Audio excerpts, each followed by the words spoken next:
I am capable, smart, and good enough. I am loved and respected. I am strong, resilient, and capable of handling challenges. I make valuable contributions to the world. I am proud of myself and will continue to do well. I trust my abilities and have faith in my decisions. I'll say really quickly a quick story is, sometimes in life people are really down. They go through seasons that are really troubling and hard. And I'm no different than any other human being in here. I've had amazing moments in my life and I've had down moments. But I remember a few years ago I was thinking about some of the things that I did in my life. And I was writing some poetry and I said, wow, all those seeds that I've planted have become this big, powerful forest. All these people that when I was young, when I could have been just focused on myself, I was uplifting them, loving on them, caring about them. I helped those people, they've become better. I've become better for our relationship.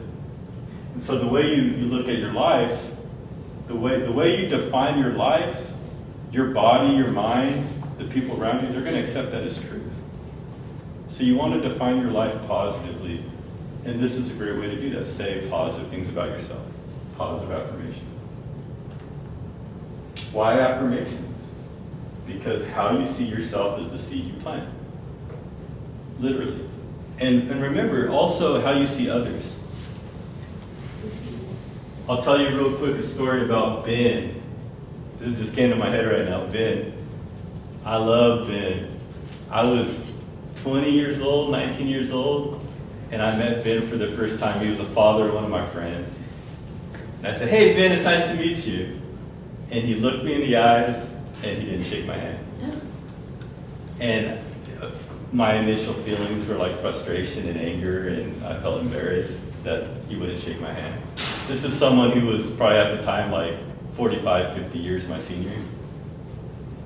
But I told myself after that happened, I said, I'm going to be me around Ben. I'm not going to change. I actually knew a guy that knew Ben. He was like, oh, you're gonna get ready, he's a jerk.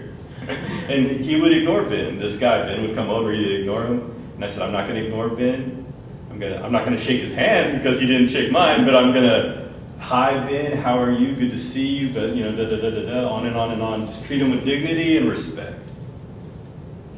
And within 2 years, his wife was stunned because Ben was known as what people call a curmudgeon, someone who doesn't like having people around, someone who's very negative. He invited me over to his house for dinner.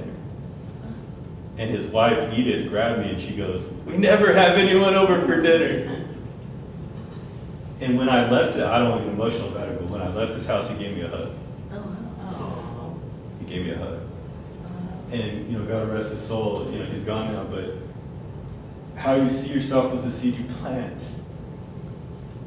I would have never had that beautiful experience if I had just became resentful and said, I hate this guy. This guy embarrassed me. And so there's obviously a balance, right? We can't just try with everybody forever. But there are stories in life that are beautiful of how we see ourselves or how we see others or how we see situations. We can turn negative into positive. And in that way, you are a creator. You are a part of this creation.